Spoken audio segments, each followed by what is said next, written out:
Alright, what's up guys, we're back here with another movie review, and we're continuing to review all of Stephen King's adapted movies, and now we are moving on to The Shining.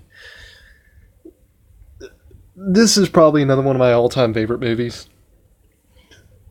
Again, I love actually, to be honest, this is probably the only, other than 2001 Space Odyssey, this is the only two Stanley Kubrick films that I actually like, or have cared to watch, in that matter. Stanley Kubrick is that just one of those directors that is super popular. I just never really got into watching like Eyes Wide Shut or something, some of his other works, but I like 2001: A Space Odyssey and The Shining. I didn't care to watch Eyes Wide Shut or anything though, so you know what? You can't watch them all. I mean, you can, but yeah. This is going to be a back-to-back review. I'm going to go review Dr. Sleep after this. I went to the theater to see that 3 days ago. And yeah, and hopefully later this week we're going to take a small little one review break in order to review another movie that I'm getting to see this week, which is, going to see is the new World War II movie, Midway. I will be reviewing that. And hopefully it's good. Hopefully it's not as shitty as Michael Bay's explosion-filled Pearl Harbor, if you guys know what I'm talking about.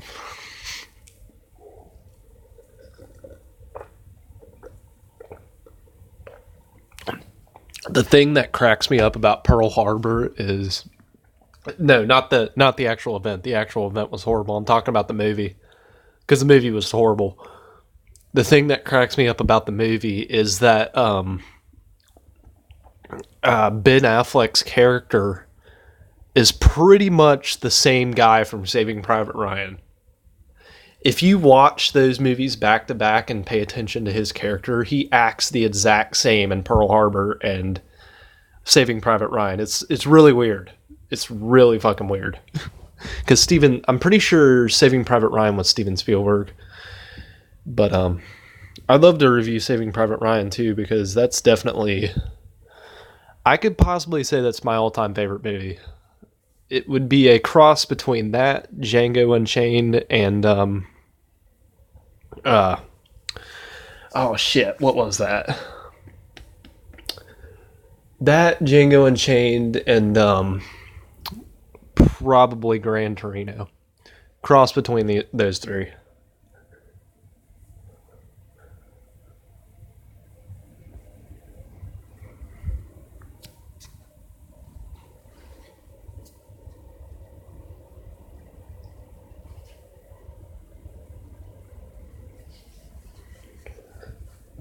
Oh man, there's so many good movies that I'd like to review. Troy, 300, Braveheart, Hacksaw Ridge, We Were Soldiers, The Patriot, that one Robin Hood movie with Christian Slater. Hey, that was a good movie. Don't piss on me for liking the Robin Hood movies. One that I'd love to review though, it's probably one of my all-time favorites as well, because how batshit crazy Russell Crowe's character is in it. The Man with the Iron Fist. The sequel sucked, but the original one is one hell of a movie. Those of you who have seen it know exactly why I like Russell Crowe's character so much. He is batshit crazy in it. He's this like bounty hunter guy called Jack Knife, and he used to be in the army. And he's got like this handgun that's part knife, part chainsaw, part throwing star weapon, and part gun. I know, it's as ridiculous as it sounds. And if you want to see that along with a dude with literal iron fists, a bunch of deadly assassin Chinese hookers, and a Iron Man version of Dave Bautista, that is the movie for you. Yes, it also has Drax in it. Also a great character in the movie. And there's also this Chinese guy called X-Blade, and he's got, well, what his name entitles. He's got a bunch of blades that shoot out of his armor. Batshit crazy movie. Okay, moving on. The Shining. Alright, this movie is 2 hours and 23 minutes. There's not one thing that I could probably think that's bad about it, other than one particular scene. I know you guys are probably like, this is a classic, you shouldn't be judging this, but there's one particular scene, and I'll go into it, that every time I watch this movie, I'm just confused as to why it's even in there. It's towards the end. It's just a couple second long scene, and it doesn't bog the movie down at all. It's just really fucking weird, and it makes me laugh every time, even though it's supposed to be creepy. It puts me in tears every time. Because it's weird, okay? I'll get to it. Once I explain to you what it is, you guys will understand why it's weird. So, the reason I went back and watched this is A, to review it, but I wanted to see how the Dr. Sleep sequel holds up to the original. And I'm going to say Dr. Sleep was a pretty damn good sequel. They kept the storyline consistent, and I even noticed some cool little reshoots of areas. Specifically one in the beginning of The Shining, so we're going to start out on the plot now. So the movie starts off with this like pan out shot of the beautiful mountain looks. Like beautiful mountains. Now, before I go into reviewing anymore, fun fact, the Overlook Hotel is actually based off an actual hotel. And I don't know if they shot there or not, but I do know that Stephen King based it off of an actual hotel located in the mountains that a bunch of famous people go to. It's an actual place. I don't know if it's called the Overlook, and I don't know if it has the hedge maze and everything, but that would be cool if it did. So, anyway, it's got this like overlook shot of all these mountains, and it's like the camera's like twisting in the air. And fun fact, I didn't even remember this, but apparently I didn't recognize it when I was watching Dr. Sleep, but they redid that shot in Dr. Sleep, and it's done almost perfectly. It's got the same little island down there, same mountain shots. I believe they shot it in the same exact location. Cool little shot, though. But, anyway, continuing. So then we don't get to meet Danny yet, or his mom. We just get to meet Jack Torrance, which is Danny's dad. And he's played by Jack Nicholson. Jack plays Jack. That is two roles that Jack Nicholson has played a character called Jack. You got Jack from Batman. They used to call him Jack in Batman. And then you got Jack Torrance from The Shining. I never noticed that. But my personal favorite Jack Nicholson role is You Can't Handle the Truth. If you don't know what movie that is, then that's okay. Well, that's actually not okay. That's a classic. How dare you for not knowing what that is? If you don't know what it is. If you do, good job. But if you don't know what line that's from, you need to watch it. But, anyway, let's see, where was I?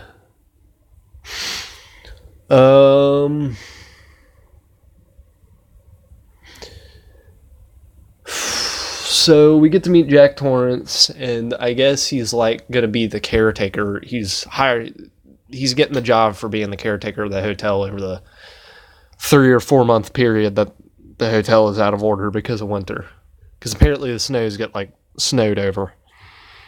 And I believe it was like from October to May is how long he's got to caretake it for. And he goes in there, and he meets a bunch of people, and then he gets taken back into the office, and he gets informed about what happened to the last caretaker. Apparently back in the 1950s, this guy went crazy from like cabin fever, and he murdered his 2 little girls and his wife, and then blew his head off right before he stacked his daughter's and wife's body into the West Wing. Yes, it was the West Wing. And then he blew his head off with a double barrel shotgun. I just watched this last night, so my memory of it is pretty fresh. So don't be. You're probably like, how the hell does he even remember these specifics? I literally just watched it. Like,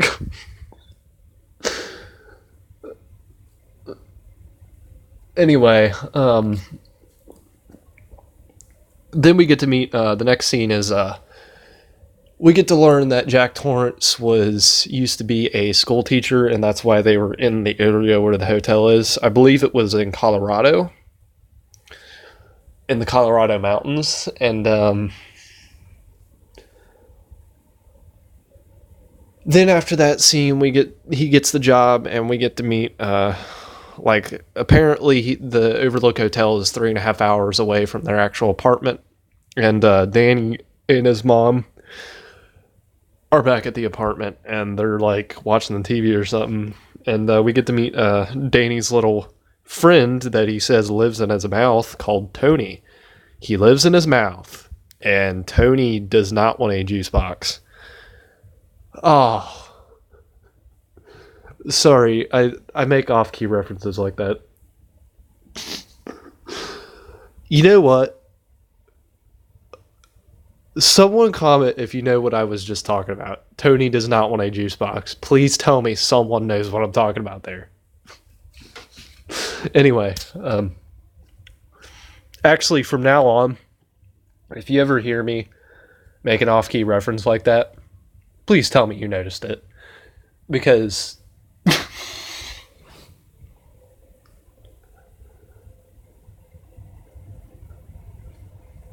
specifically that one, I'll go ahead and give that one away. That was I actually recommend going to check this out sometime in your spare time.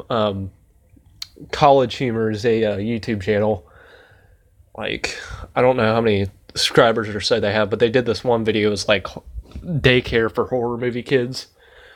And one of them was Danny Torrance, and the daycare lady's like, "Do you want a juice box, Danny?" And then Tony's like, "Danny's not here, only Tony." And then she's like, "Does Tony want a juice box?" "Yes." And then oh shit, what was the other one? I'm sorry, I'm going off topic here, but I'll get back to it. But anyway, the other one was one of the kids from Children of the Corn, and he's like on the swing set, and she's like, "Come on, it's snack time," and he's like, "The harvest is coming," and then she's like, "There's cookies or something." She said something like that, and he's like, "Okay." The harvest is coming. Dude, actually, now I'm getting PTSD'd all those Children of the Corn movies. I'm just gonna say right now, even though Screaming Mad George was head of the effects division on the third one, and the fifth one wasn't that bad, and the first one had the chick from Terminator in it, that entire franchise and the short story along with it is a bunch of bullshit. It's some of the worst writing and movie directing I've ever seen. I can't stand Children of the Corn. I am sorry. I will never give one of those movies an A+ unless they actually try. I mean, even the short story by Stephen King is a pile of shit. I'm sorry, Stephen King. I love a lot of your books, but Children of the Corn is a steaming pile of shit. I'm sorry. I really don't want to say that, but it's 40 pages of garbage. I don't understand why it got 8 movies. Children of the Corn, 8 movies, and there's supposed to be a 9th one coming out, so I am not excited for that one. But anyway, The Shining. Okay, The Shining. Oh shit, where was I? So I guess Danny goes to the bathroom or something, and he like passes out because they later explain in Doctor Sleep that when Danny was a kid, he didn't really know how to really control his shine. The shine is the superpower that he has, so he couldn't really control it, so he made up an imaginary friend called Tony, and Tony was basically like the shine inside of him. But Danny being only like 6 or 7 in the movie, at least I think that's the age, him being super young in the movie, he didn't really know how to control that yet. He hadn't developed enough. But when he got older, he eventually did. And I gotta say, the new movie had some ballsy, very disturbing images in it. It was probably one of the most disturbing movies I've seen in this year so far. Specifically, one scene where they freaking I'm gonna give a summary of it, and I'll explain the rest of it in my review for Doctor Sleep. But there was like a 5 or 7 minute long scene where this group of people is like freaking murdering this like 10-year-old kid. It was a pretty fucked up scene. I gotta say so myself. I can usually handle violence and stuff, but the fact that it went on for almost 7 minutes was like I don't know if it was exactly 7 minutes, but it went on for a while, and it was just jaw dropping. Like, holy shit. There was and that wasn't even the tip of the iceberg. There's some other things in that movie that I don't know. I don't know. I just don't know. I really don't know. There's one thing with the reason I don't get bothered by that kind of thing, and it is because there's one thing getting eaten by a monster, but there's another thing when you're watching a kid on the giant movie screen getting like murdered and tortured. Like, literally, they torture this kid, and I'm just like, what the fuck? I got some words about Dr. Sleep. It was a good movie, but it was, it was nuts. Okay, that's what I'm going to say. It wasn't a bad movie, and I'm not going to give it a bad review. I enjoyed it a lot, but it was a little much. I don't know. But, anyway, he passes out, and I guess he wakes up, and the next scene is him and his mom in the bedroom with this like doctor chick over him, and she's like examining him, and then she's asking about Tony, and does Tony tell you to do things and stuff like that? Like, what kind of things? Like, and then Danny doesn't want to say anything, so he just leaves, and then he tells the woman about Tony, the guy that lives in his mouth, apparently. But one scene I want to talk about is he's talking to Tony in one scene. Danny is. He's talking to Tony. And this is probably, I don't know if it is for you guys, but this is just another iconic scene for me, where Danny asked Tony, like, do you think Dad will get the job? And then this is just another iconic scene. He says, yeah, he's going to phone Mom up here in a second, and then the phone rings. I always love that scene. I don't know why. I don't know. I've just seen it so many goddamn times. But, anyway, then I guess Mom and the doctor go back out to the living room, and Danny's in his bedroom, and I guess we find out that Jack Torrance was a drunk, and apparently he like dislocated Danny's shoulder, so he went to drunk therapy. Like, I don't know, one of those group circles where they're like, my name is Jack Torrance, and I'm an alcoholic. Hi, Jack. You know what I'm talking about. Anyway, no, apparently he was like, so at this point in the movie, he's been sober for 5 months. So he comes back home, and they start driving up to the hotel. It skips ahead a little bit, and they're driving up to the hotel. And they start talking, and there's another scene in the car where they're talking, and I guess they're in the mountains, so they start talking about the Donner Party. Well, what is the Donner Party? They were I'm going to explain this right now. They explain it in the movie, but I'm going to explain it to you guys so you understand what's going on here. So they're talking about this, so I'm just going to recite what it is. So the Donner Party was this party of settlers. I'm actually going to keep it close to the movie's way of explaining it. It was this party of settlers, and they I guess they got stuck up on the mountain because it was like there was like a blizzard or something. It was like really fucking bad. So they got stuck up there and they had to resort to cannibalism to survive. That was an actual true story. So they started talking about that. And then when they're talking about this, Jack Nicholson says something. I don't know why, but this part always makes me laugh. This isn't the part that I was talking about, but this one legitimately makes me laugh. So Jack Torrance's wife says like something. Shelley Duvall was her actor's name, so I'm just going to call her Shelley Duvall now, or Shelley. So Shelley's character, she's the mom. She asks Jack.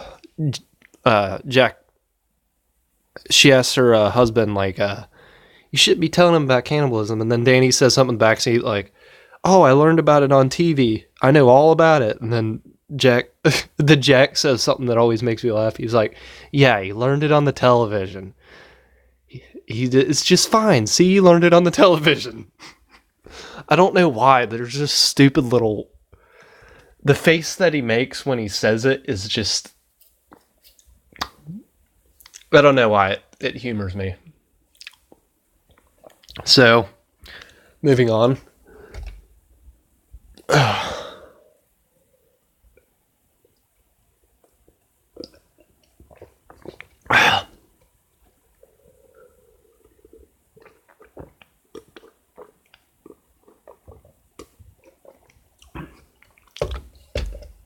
I am thirsty as hell.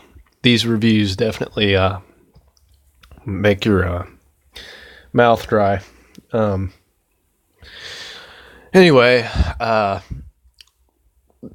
so they arrive at the hotel, and then we get to meet probably my favorite character of the first movie and the second movie. I just love this guy's character. Shit, what was his name? I don't want to call him what the previous caretaker called him. That was very... I don't want to call him that name, but he's probably my favorite character. He's the black cook. God damn it, what did they call him in the movie? I don't know the actor's name. Was it Tom? I think it was Tom. Tom Hackett. It was Hackett. The dude's name was Hackett. So I remember his last name was Hackett. So I'm just going to call him Hackett.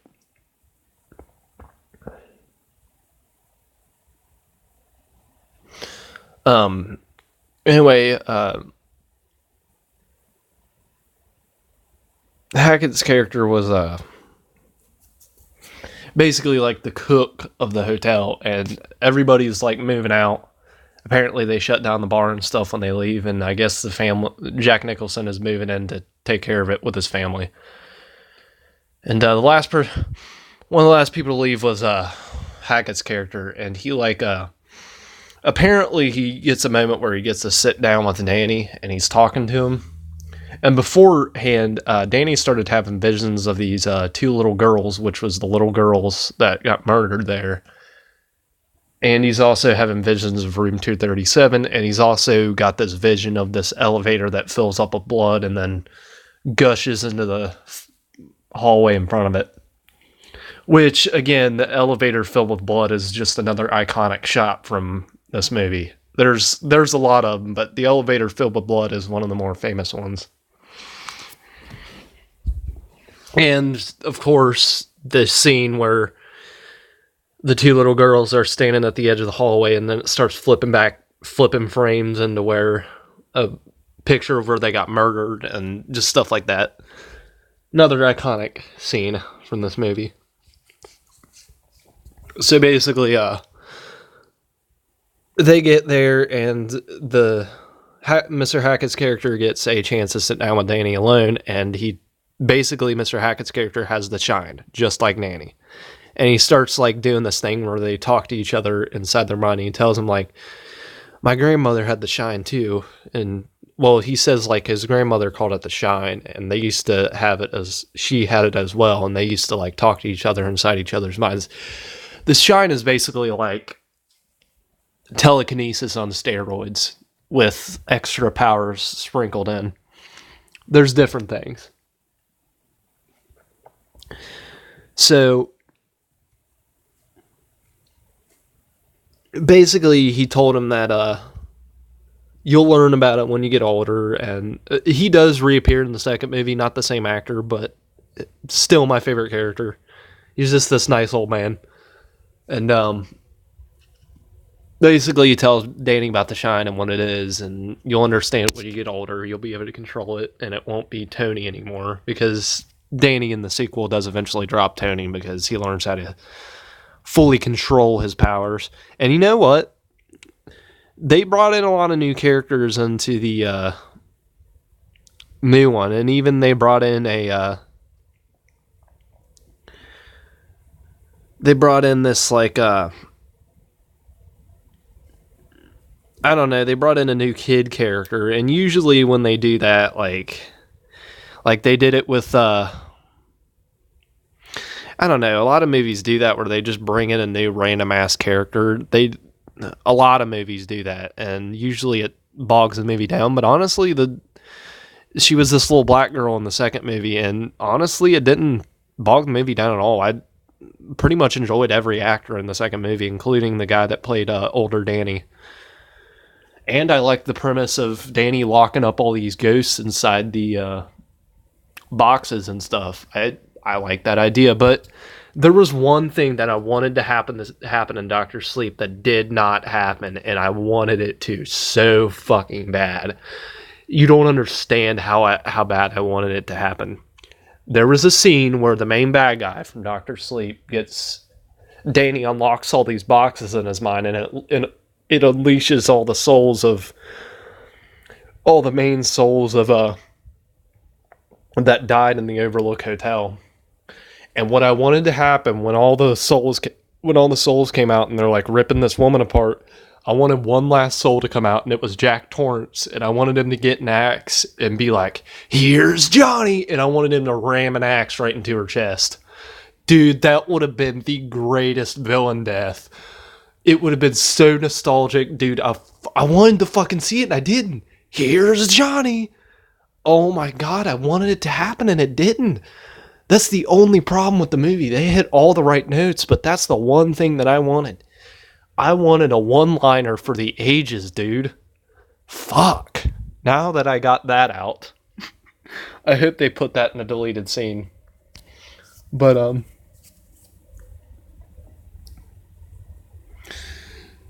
oh, man.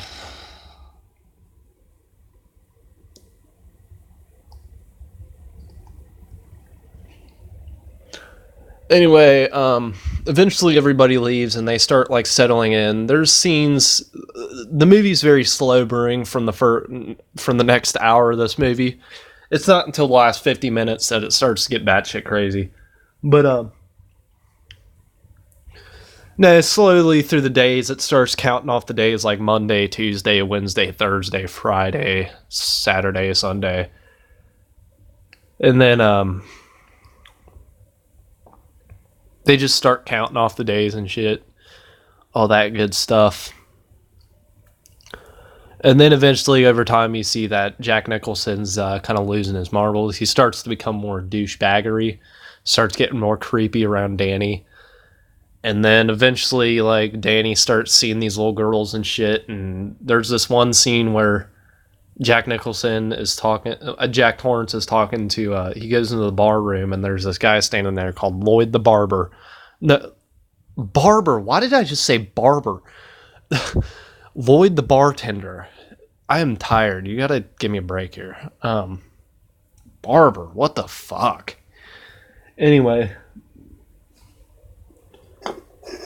Lloyd's basically like, they never really explain if Lloyd's a part of the hotel or because Jack Nicholson seems to know Lloyd. So they never really go into detail on, not that they really needed to give us information about Lloyd the bartender. I mean, that's a little bit over explaining things, but you know what? It's kind of, I don't know, that's just kind of one of the small, see, I think people have problems with like picking apart classics like this because it's a classic and they don't really want to mess with it. But you know what? Even classics have flaws, and it's not that they're not good. No, this movie is probably one of my favorites, but you know what? There is there are very few movies out there that are flawless, and I don't even know if there are any. But they never really explain what other than that Lloyd may be, and Lloyd is there to show that Jack Nicholson's problem with drinking. That's probably one of the only reasons they put Lloyd in the movie, because the book was very heavily based, and that's why Stephen King hates this movie. The book was very heavily based on the drinking problem that Jack Nicholson had. And there's traces of it in the movie, but it's not nearly as heavy as it was in the book. They just kind of run over it in the movie, and that was another thing. And that doesn't hurt the movie at all, but I understand why Stephen King didn't like it, because it was very straying from his original idea of the story itself. And you know what? They do explain that a lot more in the sequel. The sequel is heavily based on the drinking problem, and it's basically like Danny takes up his father's legacy or whatever. I mean, it's a lot more based upon that. And I think that's why Stephen King didn't berate it as much. Because you know what? It works in the second movie. Honestly, I think the movie would have just been as good if Stanley Kubrick did try to adapt Stephen King's story as true as possible. But you know what? He didn't, and it's all right. It's all right. It worked out just fine. But again, I think people are just afraid to pick apart classics because, you know, those movies have made kind of a staple, and to pick it apart would be like judging movies from the 30s because they don't have good effects. Well, at least that's what people feel like. But honestly, when you go to make a movie, it should be able to withstand time or anything. Now, I'm not going to be so hard on effects, but like story-wise and the way that it's directed and camera shots, everything, it should be able to hold up. And you know what? Movies like Christine and The Shining really do hold up. And that's why I like them so much. It just goes to show you that effects are creating a good movie has nothing to do with age. I mean, look at Psycho 1960. That's a classic movie.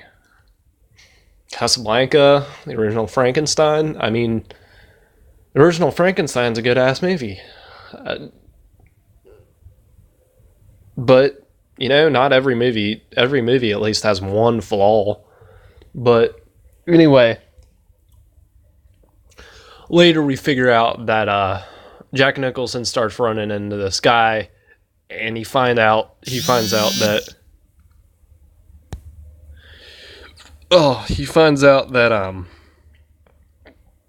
this guy was actually the previous caretaker, and he doesn't understand. So then he starts talking to him really weird.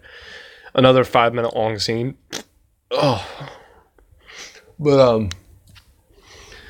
He starts talking. I guess they start conversating with each other, and then eventually it gets to the point where he's like talking about Jack Nicholson's wife and how he corrected his wife and now she's dead, so maybe he should try to correct Shelley Duvall's character.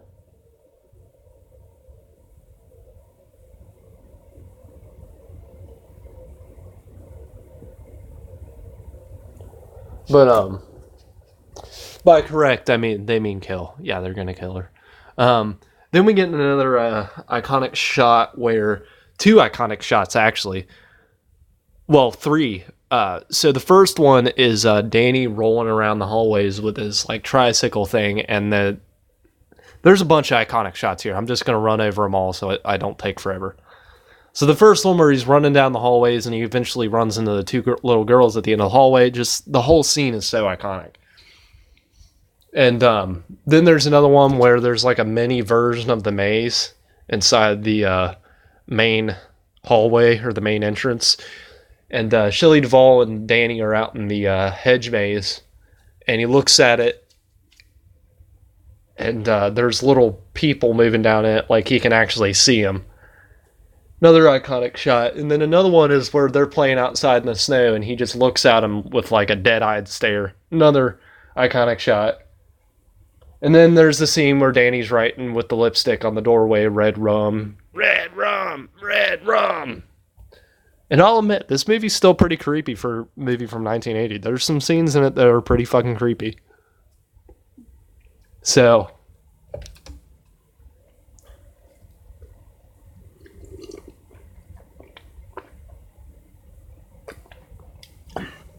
anyway,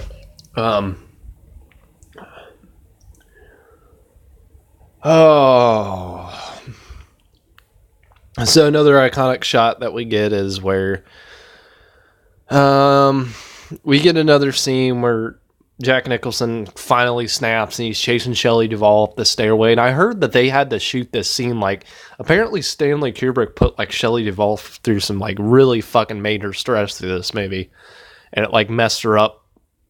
I don't know if it messed her up permanently, but there was a, I don't know. Apparently it messed her up a little bit. But, yeah, apparently pushed her to the limits. And they had to shoot, I don't know if this is correct. Don't murder me if I get this wrong. I think they said they shot it 70 times or close to that. Maybe 75. But apparently they had to reshoot it several times. I don't really know the actual number, but I know I heard it at one point. This was probably one of the most reshot scenes in the movie, if I remember correctly. But he's going up the steps and she's swinging at him with a bat. He gets pissed off that she's doing that. And he's slowly coming towards her and she eventually smacks him in the hand. He's like, you stupid bitch. And then he hits her in the head. And then the next scene is where she's dragging his knocked out body into the pantry. And then she locks the pantry door behind her. And then she's like, I'm going to go out to the Snowcat and we're going to leave. And then he's like, something like, why don't you go to the Snowcat? Yeah, go to it. You got a little surprise out there. So apparently he, like, destroyed the radio and the Snowcat. But then we get a scene where Hackett's character is, like, trying to call the Overlook Hotel to see how the family is doing. But then eventually he doesn't get anything back. So he calls the police station and he asks them to go there. Asks them to call there. Nothing gets back. So he decides to fly up there and get it. Then once he gets up there, he talks to one of his buddies and then he borrows a Snowcat from him and he goes up to the hotel. Meanwhile, we get another scene where Shelley Duvall's... Well, before, I want to go through another iconic shot where before Jack Nicholson was curious because Danny said that there was a woman in room 237. So he went in there and we get a scene where there's like this naked 20-year-old chick standing in the bathroom. Like, I don't know if she was a teen or 20-year-old, but she was something young. But he goes in there and they start doing this weird little dancing thing. And then he looks into the mirror and she's turned into this old, like, zombie grandma. Pretty fucking nasty. Zombie grandma does make an appearance in the second movie several times. Because we needed to see more of that. So he goes out of there and he says, I didn't see nothing in there. So then we get the most iconic shot of the movie, and it's actually on the front of this cover here. So Shelley Duvall locks herself in the bathroom along with Danny, and she shoves Danny out the bathroom window. She locks herself in the bathroom, but she shoves him out the bathroom window, and she can't get out herself, so she stays in there with a knife. And he starts axing down the door.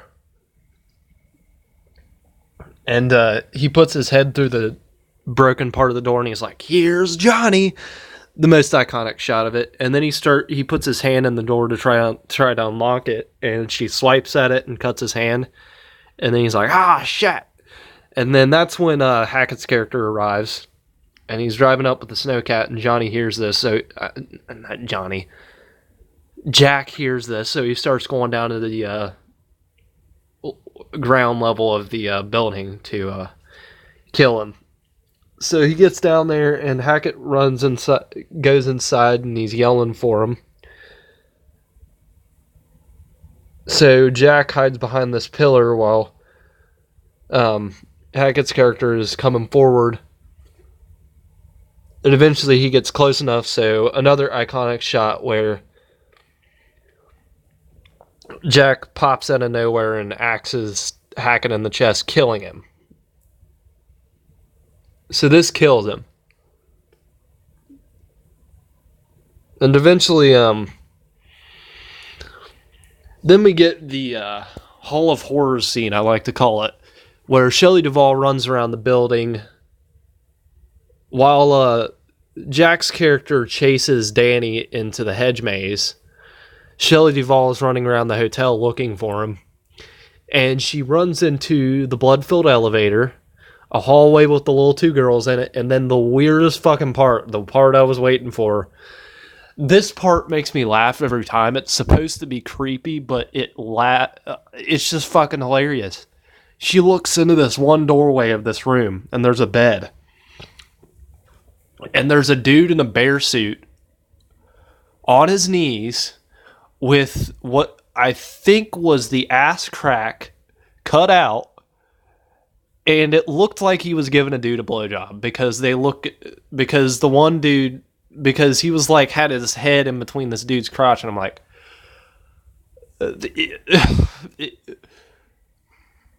it's the weirdest fucking scene, okay?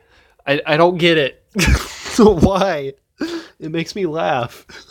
I'm sorry if that's supposed to be scary, but it's not. Again, not every movie is perfect, but every time that scene just makes me laugh my ass off. It's hilarious.